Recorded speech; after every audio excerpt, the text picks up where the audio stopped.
पुत्र पराशरं च व्यासं शुकं गौडपदं महान्तं गोविन्दयोगेन्द्रमुखास्य शिष्यं शङ्कराचार्यमतास्य पादं च हस्तामलकं च शिष्यं तन्त्रोटकं वार्तिककारमन्या अस्मद्गुरुं सन्ततमानतोऽस्मि श्रुते स्मृते पुराणानामालयं करुणालयं नमामि भगवत्पादं शङ्करं लोकशङ्करं शङ्करं शङ्कराचार्यं केशवं नारायणं सुभाषकृतो वन्दे भगवन्तौ पुनः पुनः ईश्वरो गुरुरात्मेति मूर्तिभेदविभागिने व्योमव्याप्तदेहाय दक्षिणामूर्तये नमः। ॐ शान्ति शान्ति शान्तिः। ॐ सहनावतु सहनौ भुनक्तु सह वीर्यं करवावहै तेजस्विनावधीतमस्तु मा विद्विषावहै।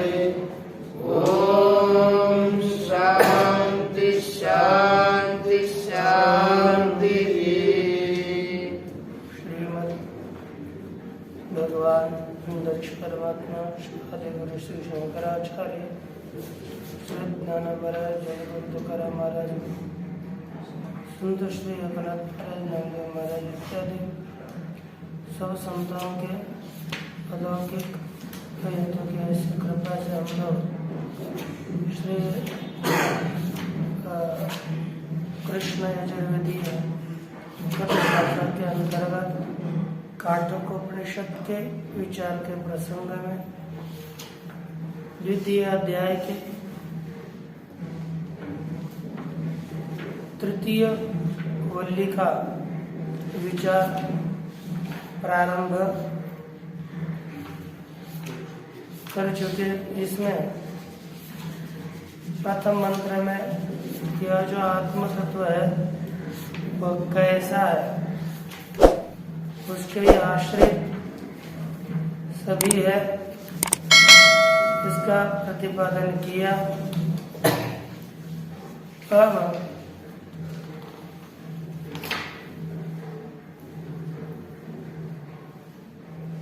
जो आगे और कहते हैं कि अर्थात परमेश्वर का ज्ञान अमरत्व की प्राप्ति कराने वाला है।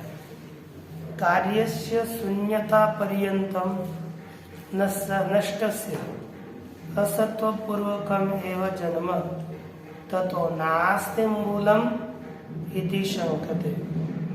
कार्यस्य शून्यता पर्यंतम नष्टस्य, जितना भी कार्य है, टीका में लिखा कि जो भी कार्य शून्यता पर्यंतम नष्टस्य, शून्यता तक जो नष्ट हुआ कार्य वह असत्वपूर्वकम एव जन्म, उसका असत्व पूर्व की अर्थात पूर्व में उसका असत से उसका जन्म है।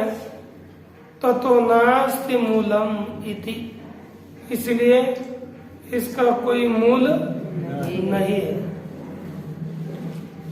इस तरह से शंका करके आगे कहेंगे। तो देखिए भाष्य में यद विज्ञानात् अमृता भवन्ति इति उच्यते जगतो मूलम तदेव नास्ति ब्रह्म असत एव इदम निसृतम इति। शंका करने किया कि ब्रह्म ही नहीं है। आपने कहा जिसको जानने के पश्चात मनुष्य अमर हो जाते हैं वो मूल कारण ब्रह्म है ही नहीं। तो उससे जगत उत्पन्न हुआ, ये बताने के लिए कोई अपेक्षित नहीं कहते। यद विज्ञानात् अमृता भवन्ति इति उच्यते, जिसके ज्ञान से सब अमर हो जाते यह कहा जाता है। जगतो मूलम, वह जगत का मूल, तदेव नास्ति ब्रह्म, वही जगत का मूल ब्रह्म नहीं है। इसलिए जगत का मूल जो ब्रह्म हम कहते वह नहीं है। तो जगत की जो उत्पत्ति हुई फिर किससे हुई? पूर्वपक्षी कहता है असतः एव इदं निसृतम, असत से ही यह संपूर्ण जग उत्पन्न हुआ। क्या हुआ?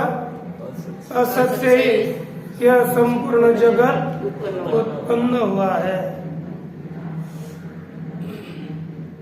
उसका उत्तर देने के लिए कहते तत् न, वह आपने जो कहा पूर्व पक्षी वह ठीक नहीं है। क्योंकि देखिए यदिदं किंच जगत् सर्वं, यदिदं किंच जगत् सर्वं प्राण एजति निःसृतं, प्राण एजति निःसृतं, महद्भयं वज्रमुद्यतं, महद्भयं वज्रमुद्यतं, य एतद्विदुरमृतास्ते भवन्ति, य एतद्विदुरमृतास्ते भवन्ति। अब देखिए यद इदं किंच सर्वं जगत् प्राणे एजति,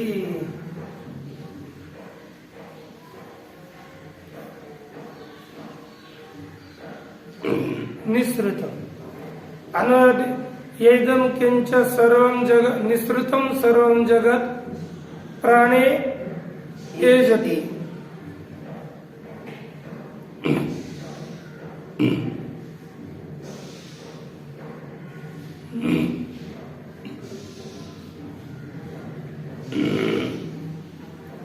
यदिदं किंच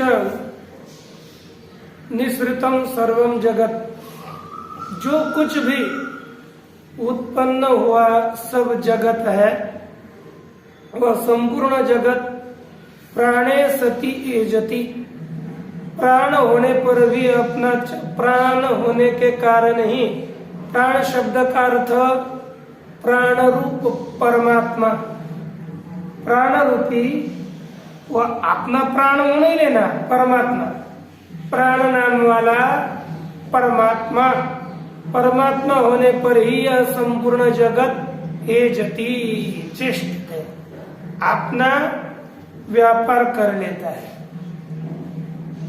अन्यथा नहीं, जो कुछ यह उत्पन्न हुआ संपूर्ण जगत प्राणे सति एजति, प्राण होने पर ही, प्राण परमात्मा के अस्तित्व से ही यह अपनी चेष्टाएं करता है।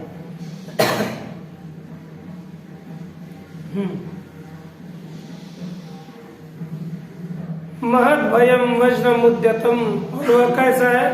महद भय, वो परमात्मा महद भय है, उससे सब कुछ डरते हैं।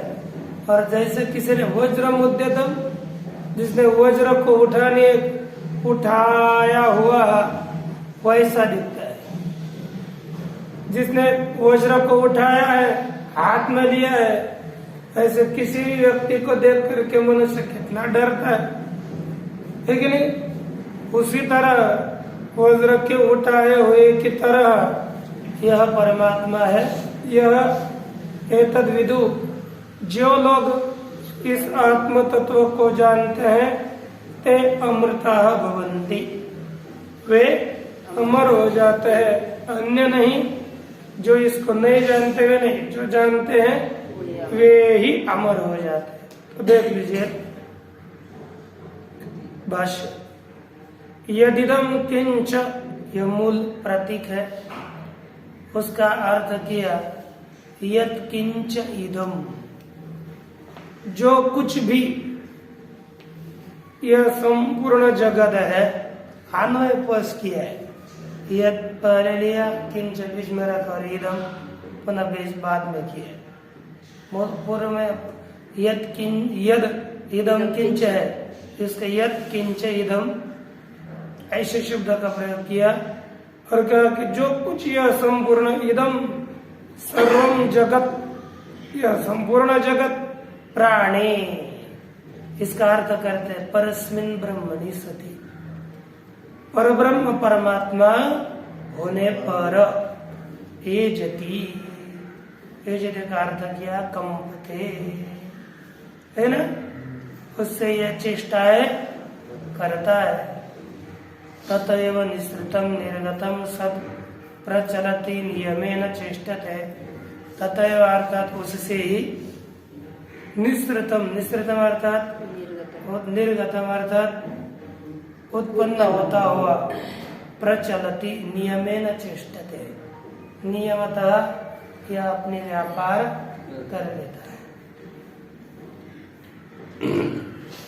यद एवं जगत उत्पत्त्यादि कारणम ब्रह्म, जो इस तरह जगत उत्पत्त्यादि कारण वाला है, अर्थात उत्पत्त्यादियों का कारण है, किस उत्पत्ति स्थिति लय इन सभी का जो कारण रूप जगत है वह तत् महत भयम, वही किम रूप है, महत भय रूप है।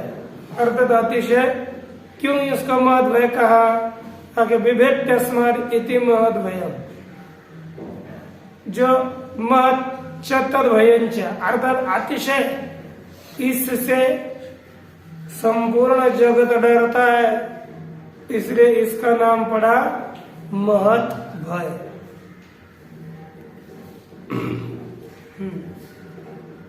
वज्रम उद्यतम, अर्थात उद्यतम इव वज्रम इत्यर्थ, जैसे कि इसने वज्र को उठाया, जैसे वज्र को उठाने के बाद मनुष्य बहुत डरता है ना, वैसे परमात्मा से सब डरते हैं, इसलिए वज्र उठाए हुए की तरह, इसके लिए ऐसे शब्द का प्रयोग किया। यथा वज्रोद्योतकरम स्वामिनम अभिमुख भूतम दृष्ट्वा वृत्त्या नियमेन तत्शासने वर्तन्ते, जैसे हाथ में डंडा लिया है, ऐसे मालक को देख करके जितने भी सेवक है वो बिल्कुल चुपचाप अपने काम में लगे रहते हैं, बिल्कुल इधर उधर कोई करता नहीं, है कि नहीं।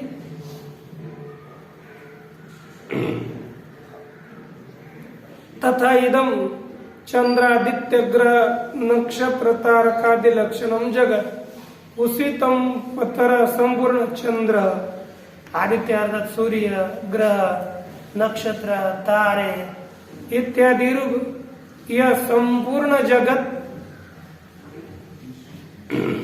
कैसा है, पूर्ण यह जगत सेश्वर ईश्वर सहित यह जगत नियमेन, नियमतः क्षणम अपि अविश्रांतम वर्तते, क्षण भर भी स्थिर न होता हुआ यह जगत चलता है। यह एतद विदु, जो इस जगत को जानते, यह इस परमात्मा को जानते हैं, अर्थात कैसे जानते हैं, स्वात्म प्रवृत्ति साक्षीभूतम एकम ब्रह्म, अपने प्रवृत्ति का साक्ष्य रूप एक ही जो ब्रह्म है, एकमेवा द्वितीयम ब्रह्म, इस तरह से आत्म तत्व को जो जानते हैं, ते अमृता अर्थात अमरण धर्माः भवन्ति, वे अमरण धर्म हो जाते हैं, अर्थात पुनः बाद में मरने वाले नहीं रहते, मुक्त हो जाते हैं। अब शंका हो गई कि इससे संपूर्ण जगत डरता है, या आपने कहा, तो कथम तद भयात जगत वर्तते, उस परमात्मा के डर से यह संपूर्ण जगत कैसे रहता है? तो कहते हैं कि भयादस्याग्निस्तपति भयादस्याग्निस्तपति भयात्तपति सूर्यः भयात्तपति सूर्यः भयादिन्द्रश्च वायुश्च भयादिन्द्रश्च वायुश्च मृत्युर्धावति पंचमः मृत्युर्धावति पंचमः। अन्वय अस्य भयात् अग्निः तपति अस्य भयात् सूर्य अस्य का अन्वय सबके साथ करेंगे। अस्य भयात् सूर्यः तपति अस्य भयात् इन्द्रः कार्यं करोति अस्य भयात् वायुः धावति अस्य भयात् पंचमः मृत्युः धावति। अर्थात अस्य अर्थात परमेश्वरस्य परमात्मनः भयात् भीत्याः डर से, इसी की वजह से क्या कर लेता है? अग्नि तपति अर्थात अग्नि तपता है, अर्थात क्या करता है? दाह प्रकाश आदि रूपी कार्य करता रहता है। कौन? अग्नि। अस्य भयात् सूर्य तपति, इसके भय से ही सूर्य प्रकाश आदि रूपी कार्य करता है। अस्य भयात् इंद्रः वर्षति, इसी परमात्मा के भय से इंद्र वर्षा करता है। अस्य भयात् वायु धावति, वायु किसी के डर से दौड़ जाती है। पंचमः मृत्यु धाति, और पांचवा मृत्यु भी अपने अपने कार्य अर्थात पापियों को दंड देना है ना, इत्यादि रूपी कार्य ये मृत्यु भी कर देता है। भाष्य भयात् भीत्या डर से, किसके डर से? अस्य अर्थात परमेश्वर से, परमेश्वर परमात्मा के डर से अग्नि तपति, कौन तपता है? अग्नि तप्त हो जाते हैं। भयात् तपति सूर्य, सूर्य इसके भय से तपता है। भयाद् इंद्रश्च वायुश्च मृत्युर्धावति पंचमा, इसके डर से इंद्र वायु और मृत्यु अपने अपने काम करते रहते हैं। नहीं ईश्वराणाम लोकपालानाम समर्थानाम सताम, कहते कि ईश्वराणाम लोकपालानाम समर्थानाम, ईश्वर समर्थ जो लोकपाल है वो विद्यमान होने पर नियंता चेत वज्रोद्यते,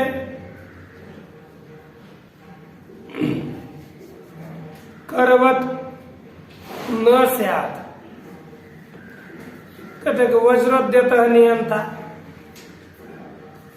वज्र उठाने वाला नियंता हाथ वाला न होगा तो स्वामी भय भीतानाम इव, स्वामियों के भय से डरे हुए की तरह भृत्यानाम नियता प्रवृत्ति उपपद्यते, उसी की तरह ही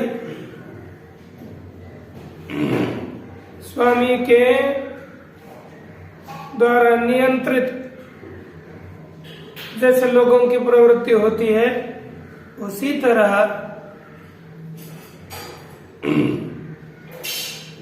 यहाँ पर प्रवृत्ति सिद्ध हो जाती है। अर्थात स्वामी के भय से डरे हुए कि सेवकों की जैसे निहित प्रवृत्ति होती है, उसी तरह इसके भी समर्थ लोकपान होने के बाद सभी समर्थ लोगों का नियंता यदि कोई होगा तो उनकी नियत प्रवृत्ति सिद्ध हो जाएगी। नहीं तो यदि कोई उनका नियंता ही नहीं होगा, उनके ऊपर नियंत्रण करने वाला कोई न होता तो उनकी प्रवृत्ति सिद्ध होती क्या कभी?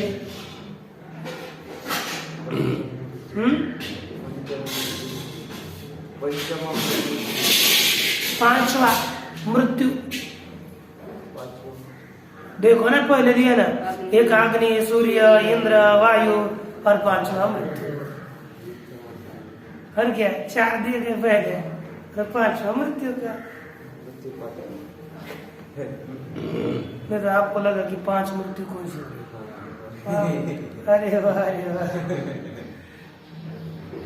सब देखो, यचेदशकद्बोद्धुम् प्राक् शरीरस्य विस्रसः ततः सर्गेषु लोकेषु शरीरत्वाय कल्पते।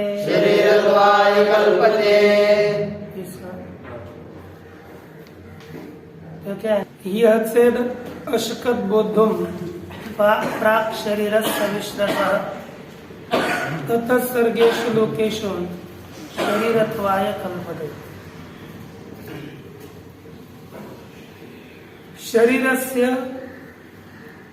विस्रसः प्राक् इह बोद्धुम अशकत चेत् ततः सर्गेषु लोकेषु शरीरत्वाय कल्पते। अब देखिए,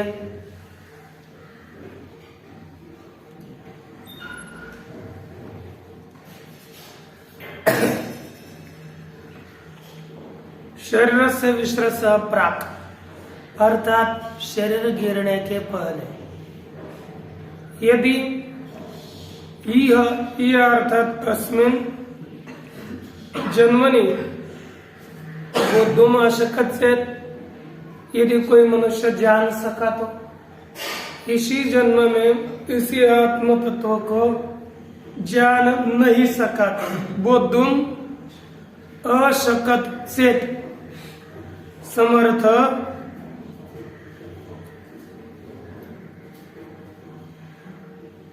हुआ तो चाहिए था, है ना? तो क्या होता है? अर्थात न यदि जान नहीं सका तो ततः सर्गेषु लोकेषु शरीरत्वाय कल्पते। इस सर्ग के लोक में अर्थात ये जो पृथ्वी आदि सर्ग है, इसी सर्गात्मक लोक में शरीर प्राप्त करने के लिए समर्थ होता है। इसलिए जब तक ज्ञान नहीं होता तब तक ही इस शरीर के लिए मनुष्य प्राप्त होता है, और यदि जान लिया तो पुनः शरीर के लिए प्राप्त नहीं होता, शरीर के लिए समर्थ नहीं। शरीर का अधिकारी कौन है? अज्ञानी। संसार का अधिकारी अज्ञानी है, वही इस संसार में आता जाता रहता है, अन्य नहीं। देख लीजिए इसका भाष्य, तच्च यह जीवन एवं, यहाँ पर अर्थात जिंदा रहते ही चेत यदि अशकत शक्नोति शक्तः संजानाति एतद् भय कारणम ब्रह्म, समर्थ होकर के भय के कारण रूप ब्रह्म को जो जानता है, बोद्धुम अवगंतुम अशकत, जो जानने के लिए समर्थ होता है, कब?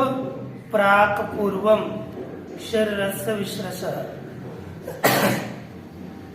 शरीर के पूर्व में ही इस आत्म तत्व को जानने के लिए यदि समर्थ होता है।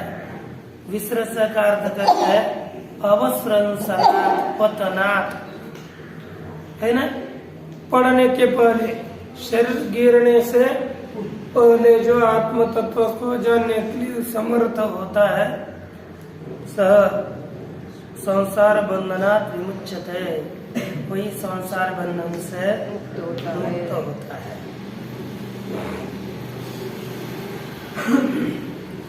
न चेत अशकत बोधुम।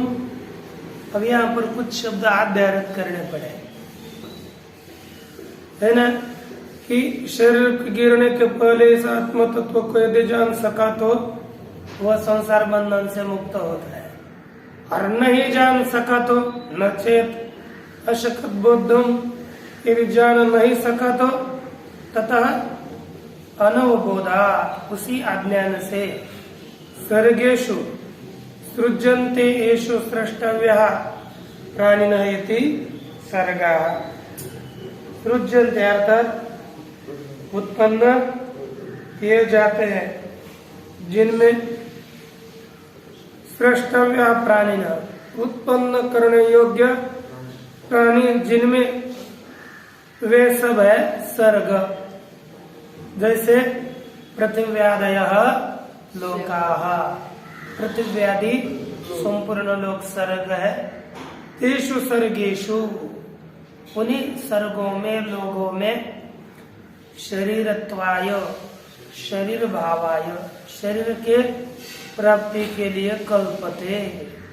क्या होता है, ध्यान में देखो ना, पुस्तक कहाँ से भरा है। कल्पते समर्थो भवति, अर्थात शरीरम गृह्णाति, शरीर को ग्रहण कर लेता है। तस्मात् शरीर विसृंसनात् प्राग आत्मबोधाय यत्न आस्तेय, इसलिए शरीर पात से पहले आत्मबोध के लिए प्रयत्न करना चाहिए।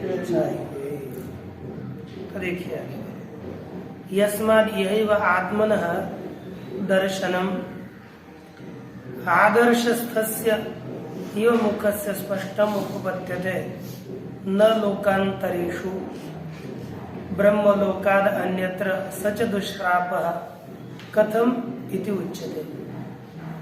कहते कि महाराज, दो ही जगह ऐसी है जहाँ पर आत्मज्ञान हो सकता है, एक यह लोक और दूसरा ब्रह्मलोक। इसलिए यहाँ पर ही हमको अतिशय प्रयत्न करना चाहिए, अन्य जगह पर ज्ञान इतना सुलभ नहीं है। ताकि यस्माद् यैव आत्मनः दर्शनम, जिस कारण से यहाँ पर ही आत्मा का ज्ञान आदर्शस्थस्य इव मुखस्य स्पष्टम उपपद्यते, आरस्य में विद्यमान मुख का ज्ञान जैसे स्पष्ट होता है, प्रतिबिंब का ज्ञान जैसे स्पष्ट होता है, उसी तरह यहाँ पर ही मुख का ज्ञान स्पष्ट होता है। न लोकांतरेषु, अन्य लोकांतरों में इसका ज्ञान स्पष्ट नहीं होता।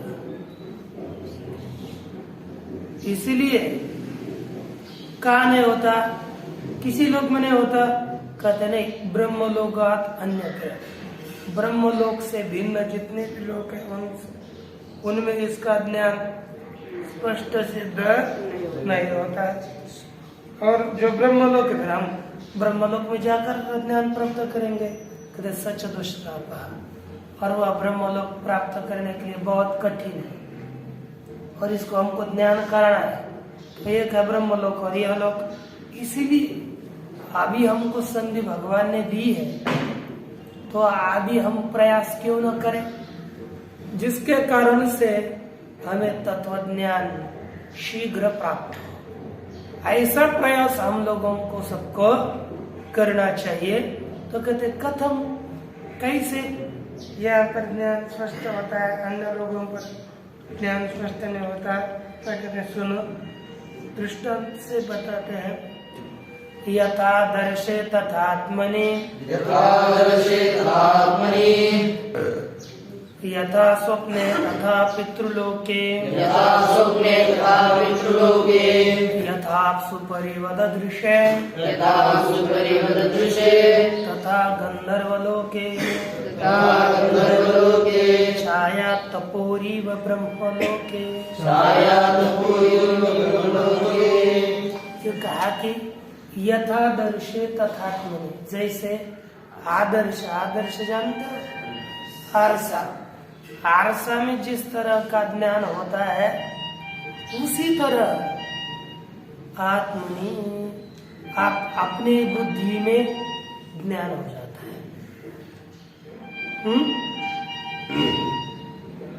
अर्थात आरसा में जैसे ये प्रतिबिंब है, ये मेरा मुख है, ये स्पष्ट ज्ञान होता है, उसी तरह इसी लोक में एक ये आरसा है और ये मुख है, इसी तरह ये आत्मा और ये देहादि है, इसका ज्ञान होता है इसी जगह, इस लोक में। यथा स्वप्ने तथा पितृलोक, और पितृलोक में कैसे ज्ञान होता है, जैसे स्वप्न में धुंधल सा ज्ञान होता है, जगने के बाद स्मरण करने के लिए चले गए तो कुछ स्मरण नहीं रहता है पूरा स्मरण, लेकिन रात को तो बहुत देखा था है? और सुबह एक दो ही बात बता नहीं पा रहा, मैं कुछ तो पढ़ा था स्वप्न, मुझे पता ही नहीं चलता, लेकिन ध्यान में नहीं रहा। अर्थात स्वप्न का ज्ञान हो गया होना ये थोड़ा कठिन है। अपसु परिवद दृश्य तथा गंधर्वलोक, जैसे पानी में अपना प्रतिबिंब दिखता है ना, है ना, यथा आपसु परिव दृश्य, आप जल की तरह देखा गया होगा।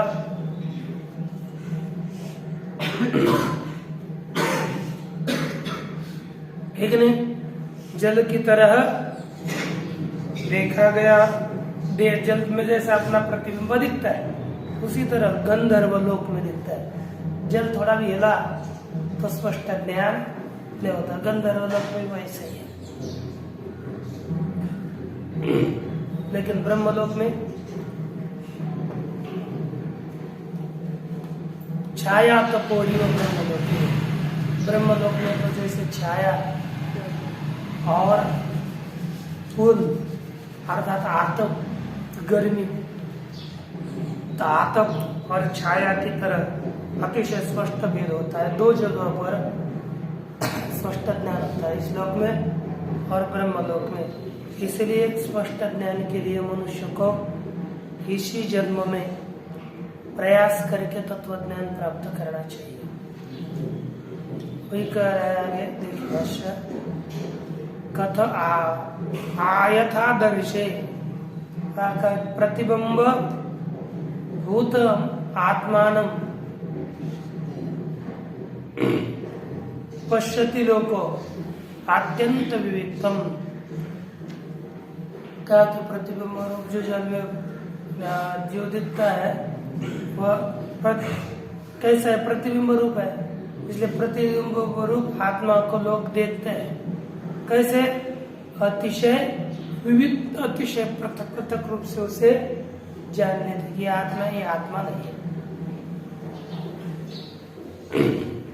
तथा यह आत्मनि, उसी तरह इस लोक में ही, इसी जन्म में आत्मा में अर्थात स्वबुद्ध अपने बुद्धि में आदर्शवत निर्मली भूताया। कैसी बुद्धि है?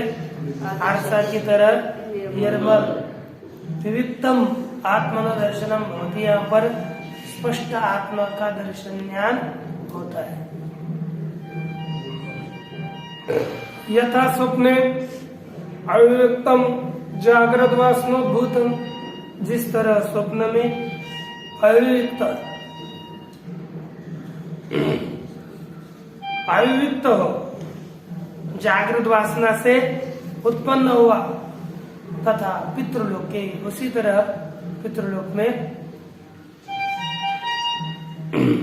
अर्थात स्वर्ग लोक में ऐसा ही ज्ञान होता है जैसे स्वप्न में होता है।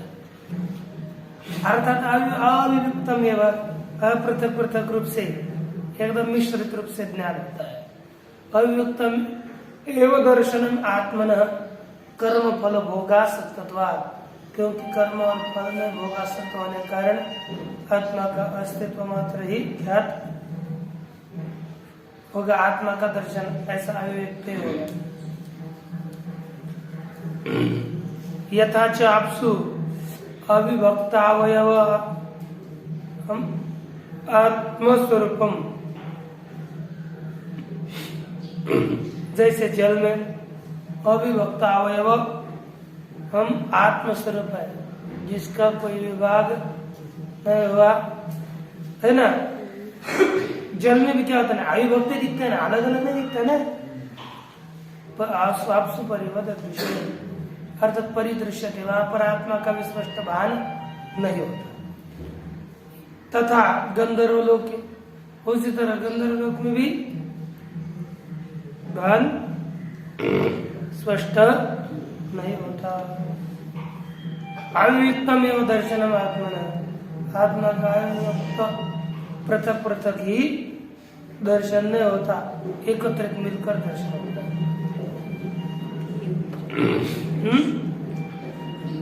एवं च लोकांतरेषु अपि शास्त्र प्रामाण्यात् अवगम्यते, इसी तरह अन्य लोगों में भी शास्त्र का प्रामाण्य होगा तो होने से वहाँ पर जान ही लेते हैं। और ब्रह्मलोक में छाया तपोरी व अत्यंत वियुक्तम ब्रह्मलोक एवं एक छाया और आतप की तरह अत्यंत वियुक्त पृथक रूप से ब्रह्मलोक है ना, ब्रह्मलोक एवं एक केवल एक ब्रह्मलोक में छाया और आतप की तरह मनुष्य आत्मा को जान लेता है। सच दुष्प्राप, और वह अतिशय ब्रह्मलोक प्राप्त करने के लिए कठिन है। अत्यंत विशिष्ट कर्म ज्ञान साध्यत्वात्, अतिशय विशेष कर्म उपासना ज्ञान उनके द्वारा साध्य होने वाला है। तस्मात् आत्मदर्शनाय एवं यह यत्न कर्तव्य थी अभिप्राय है। इसलिए यहाँ पर ही आत्मज्ञान के लिए प्रयत्न करना चाहिए। निष्कर्ष बाकी कर